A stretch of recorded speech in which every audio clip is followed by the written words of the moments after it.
فأنا ناصح لإخواني بالصدع بالحق تبيض وجوههم. السكوت في مسألة الحزبية يضرها، فاصدع بما تؤمر وأعرض عن المشركين.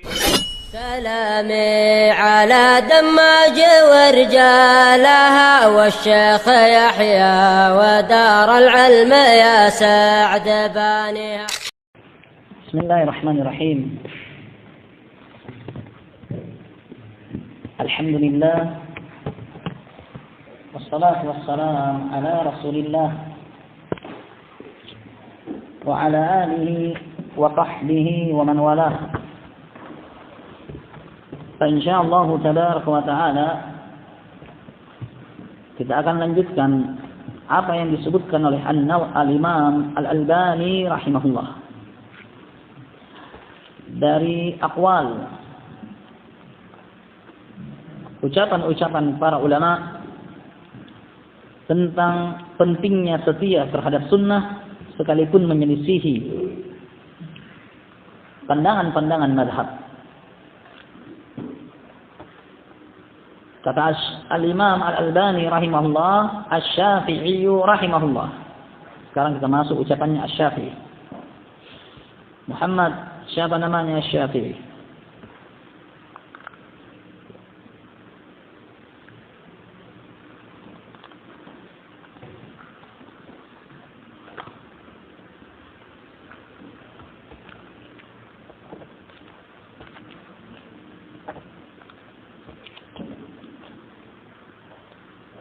Rayyan.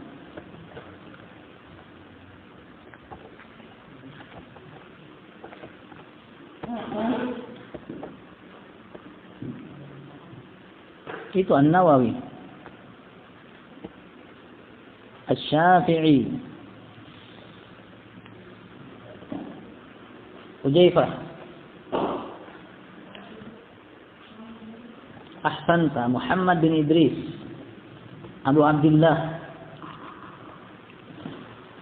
Wa amma al-Imam Asy-Syafi'i rahimahullah, adapun al-Imam Asy-Syafi'i rahimahullah fan-nuqul anhu fi dzalika aktsar wa atyab, maka penukilan dari beliau tentang hal ini lebih banyak dan lebih bagus.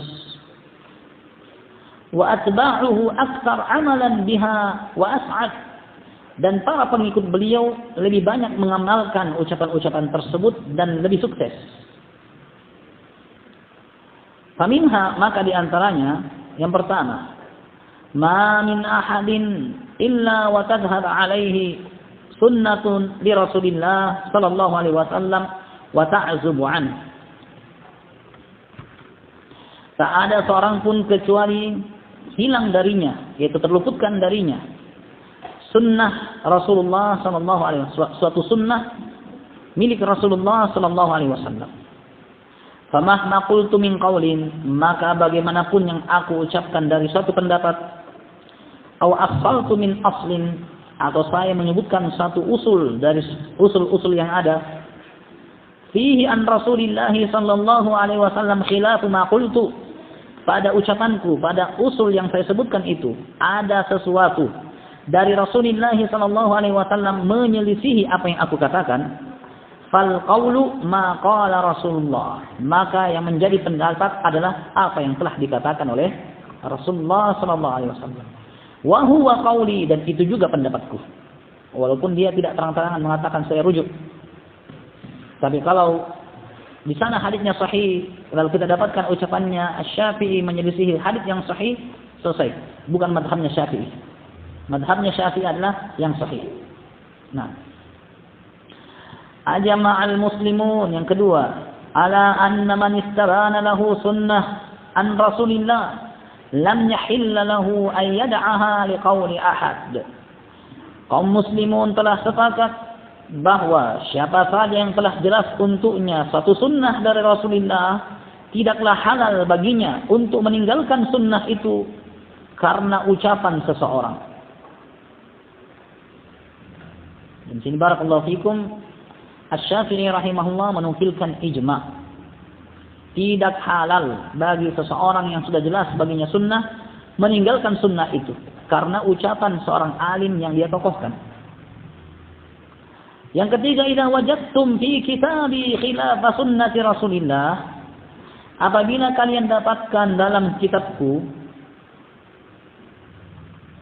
penyelisihan sunnahnya Rasulullah sallallahu alaihi wasallam, faqulu bi sunnati Rasulillah wada'u ma qultu, maka ucapkanlah, yaitu berpendapatlah sesuai dengan sunnah Rasulullah dan tinggalkanlah apa yang aku ucapkan itu. Wa fi riwayatin fattabi'uha wa la taltafitu ila qawli ahad. Dalam riwayat yang lain, ikutilah sunnah tersebut dan jangan kalian pedulikan ucapan orang lain. Dan ini sangat tegas, yang menunjukkan bahwasanya para imam mazhab mereka benar-benar menyeru kepada sunnah. Bahwasanya mereka betul-betul mengajak kepada Allah, bukan mengajak kepada dirinya untuk ditaklidi, fanatik kepadanya, dan semata-mata hanya membela dan besar-besarkan dirinya. Tidak. Para ulama seperti Asy-Syafi'i dan yang lainnya semata-mata mengajak kepada sunnah, dan dia sadar dia adalah manusia. Kadang dia tidak tahu sehingga dia berfatwa menyelisih sunnah. Maka apapun itu, baik ucapannya benar ataukah salah, lebih kedepankanlah sunnah Nabi sallallahu alaihi wasallam. Ini makna dari ucapannya. Yang keempat, idza sahhal hadits fa huwa madhhabi, apabila sahih satu hadis, itulah mazhabku. Yang kelima, antum a'lam bil hadis war rijal minni, kalian lebih mengerti tentang hadis dan para perawi daripada aku. Fa idza kana al hadits sahih fa'allimuni bihi ay syai'in yakun. Maka apabila ada satu hadis yang sahih, kasih tahukanlah saya tentang hadis itu, bagaimanapun kondisinya, Kufiyan atau Basriyan atau Syamiyan, apakah itu adalah hadis yang diantarkan oleh orang-orang Kufi ataukah Basri ataukah Syam, hatta adhab ilaihi, hingga saya mendatangi orang tersebut.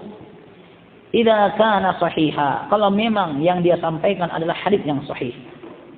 Nah, menunjukkan barakallahu fiikum, inilah pengakuan seorang alim bahwasanya apa yang mereka ketahui dari ilmu yang luar biasa itu juga tidak sebanyak apa yang ditahu oleh orang lain. Bahwa bagaimanapun keilmuan yang mereka miliki, tetap saja terlewatkan beberapa ilmu. Nah, karena barakallahu fiikum, hal itu adalah suatu yang nyata dalam Al-Quran. Wa fawqa kulli dhi ilmin alim. Di atas setiap yang berilmu ada yang lebih berilmu. Dan seorang yang alim bisa saja terluputkan beberapa kasus permasalahan yang diketahui oleh orang yang lebih rendah derajatnya daripada dirinya. Nah, dan hal itu barakallahu fikum terjadi di masa-masa para sahabat. Kadang-kadang barakallahu fikum Umar bin Khattab ingin mengambil satu keputusan, para sahabat yang lainnya mengingatkan kembali hadis Nabi di mana Umar menyelisih hadis itu. Lalu Umar pun batal menjalankan keputusan tadi. Seperti wanita Makhzumiyah yang akan dirajam olehnya.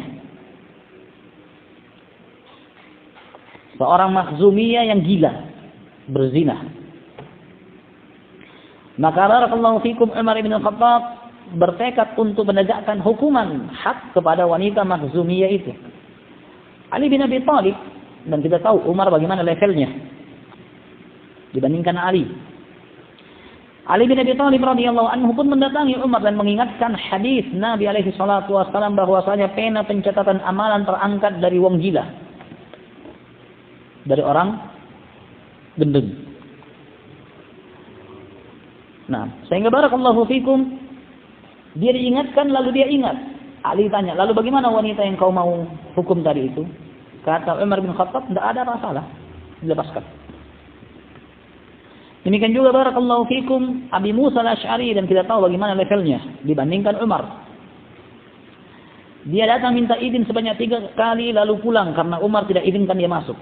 Umar tidak tahu kalau ternyata adab minta izin masuk bertamu ke rumah seseorang adalah salam 3 kali, kalau tidak ya pulang. Di mana barakallahu fikum Abu Musa tahu itu, Abu Sa'id Al-Khudri tahu itu, dan yang lainnya. Sehingga barakallahu fikum Ubay bin Ka'ab, begitu Abu Musa mengeluh dia mau dipukul oleh Umar kalau tidak datangkan saksi. Karena Umar ingin tegaskan, betul enggak itu ucapan dari Nabi? Maka Ubay bin Ka'ab mengatakan, tidak ada, kami semua telah dengar itu dari Nabi dan tidak ada yang pergi bersamamu mempersaksikan hadis ini dari Nabi kecuali yang paling muda. Abu Sa'id bangkit, pergi sama Abu Musa. Syahid di situ barakallahu fikum Umar yang luar biasa, yang seringkali Nabi katakan, "Dhahabtu ana wa Abu Bakr wa Umar, raja'tu ana wa Abu Bakr wa Umar, dakhaltu ana wa Abu Bakr wa Umar." Nabi sering katakan, saya pergi bersama Abu Bakar, Umar, saya pulang bersama Abu Bakar, Umar, saya masuk bersama Abu Bakar, Umar, saya keluar bersama Abu Bakar, Umar. Bersama dengan itu terluputkan beberapa hadis. Sehingga barakallahu fikum manusiawi kalau seseorang itu tidak tahu beberapa kasus, beberapa hal. Dan bukan suatu cacat kelemahan begitu seorang alim terluputkan hal-hal tertentu. Yang menjadi cacat apabila dia tak geng, bersikeras dan ngotot terhadap pendapatnya setelah jelas kepadanya yang benar. Itu cacat. Allah musta'an. Wa qala rahimahullah kullu mas'alatin sahha fiha al-khabar an Rasulillah inda ahli an-naqli bi khilafi ma qultu fa ana raji'un anha. Semua masalah yang telah sahih pada masalah tersebut suatu hadis dari Rasulullah sallallahu alaihi wasallam di sisi ahlun naql yaitu ahlul hadis bi khilafi ma qultu menyelisihi ucapanku fa ana raji'un anha maka saya rujuk dari ucapanku itu.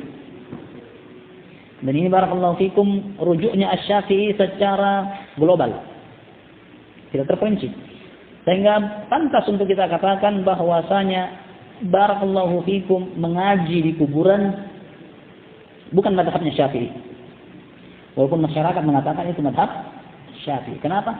Tidak ada hadis yang sahih tentang itu. Mengirimkan Al-Fatihah bukan madhab Syafi'i. Walaupun Syafi'iyah akui itu. Katanya, ana raji'un anha, saya rujuk darinya. Fi hayati wa ba'da mauti, baik saya masih hidup atau sudah mati. Kemudian beliau mengatakan, "Idza ra'aitumuni aqulu qawla wa qad sahha 'an Nabi sallallahu alaihi wasallam khilafah." Apabila kalian melihat aku mengucapkan satu pendapat dan telah sahih dari Nabi sallallahu alaihi wasallam menyelisihi hal itu, ta'lamu anna aqli qad dhahab. Ketahuilah bahwa otakku saat itu sudah hilang. Kalau ada hadis yang sahih lalu saya berfatwa yang menyelisihi hadis itu, ingat saat itu lagi tidak ada otak. Artinya jangan ambil sesuatu yang diucapkan tanpa diakali.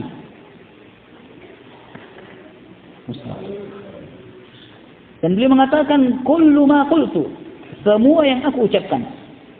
Fakana an Nabi sallallahu alaihi wasallam khilafa qawli mimma yasihhu.